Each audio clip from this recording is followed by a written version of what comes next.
you were more likely to not be able to come home. Still, one-third of the population, one-third of the black population of New Orleans, 14, 15 years later, have not returned to New Orleans. They live in trailer parks, temporary accommodation. They've given up ever hope of coming home or whatever. Now, in any normal scenario, they would have been classed as refugees, but yet this is an unacknowledged problem in the richest nation in the world. Hurricane Sandy, which more recently hit New York, led to 250,000 people fleeing their homes. So, as I'm saying, is that this is a big issue, but more populous, larger and poorer countries suffer disproportionately. Pakistan in 2010 had a series of terrible floods that led to 1 million people being displaced as a result of it.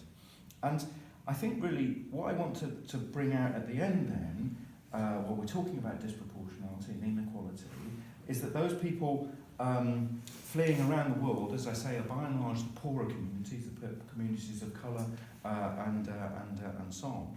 But disproportionately, the impact is upon the developing world. And the tragic historical irony of this is that those are the countries have done least to create the environmental crisis that's driving their people to move around the world.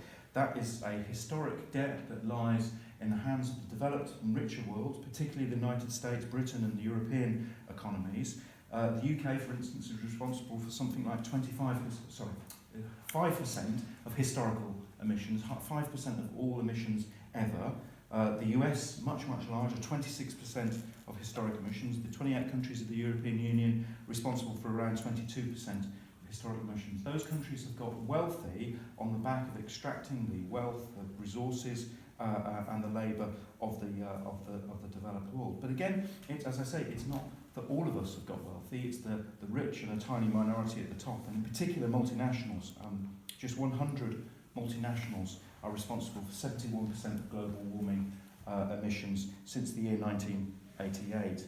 And so the poorest countries are suffering as a result of seeing their wealth dragged out of out historically and used to enrich a tiny minority in the developed nations. And the three, to just give you some final points before I come to some final acknowledgements, the three countries that last year created or had the most refugees, most new refugees, 1.1 million, were Syria, Southern Sudan, and the Democratic Republic of Congo. Syria, the last figures we have available for 2014, has a per capita emissions of greenhouse gases of 1.6 metric tonnes per person. Sudan, 0.31 metric tonnes per person. The Congo, 0.06 metric tonnes per person.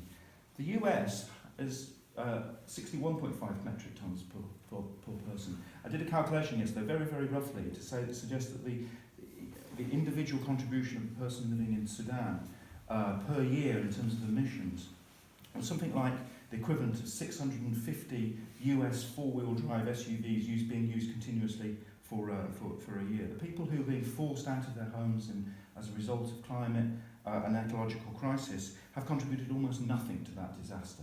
And that means, I think, that the countries of the West, our economies, our governments, have a responsibility to help those people who are being forced. They should offer aid, they should offer safe harbours, they should offer assistance, they should offer material resources to repair the environmental destruction, and they should do that urgently. And the tragedy is, as we know, that what actually happens is they're left to die in the Mediterranean, they're left in refugee camps, they're forgotten, they're not talked about, and often it's only aid agencies that help those people. And the three things I think we should take away from this meeting is that first we need radical action on climate change urgently to stop this escalating for refugees around the globe, and I think that links very closely with what XR are doing and what they're calling for.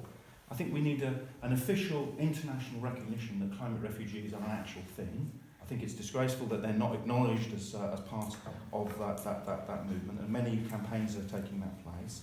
And I think we also need to integrate in our environmental campaigning, me and Kyle are obviously environmental campaigners, we need to integrate anti-racist work into that work, an acknowledgement that people flee homes, that one of the impacts of climate change and environmental disaster is to make people flee homes, and to express our solidarity and so on with them. But also we need environmental campaigning inside the anti-racist movement as well. And I know, for instance, that Stand for Racism on its national demonstrations has often had a climate refugees block or an environmental block, and I think we need more bringing together of the environmental and the anti-racist movements over the coming years, because it will be a key component of our work.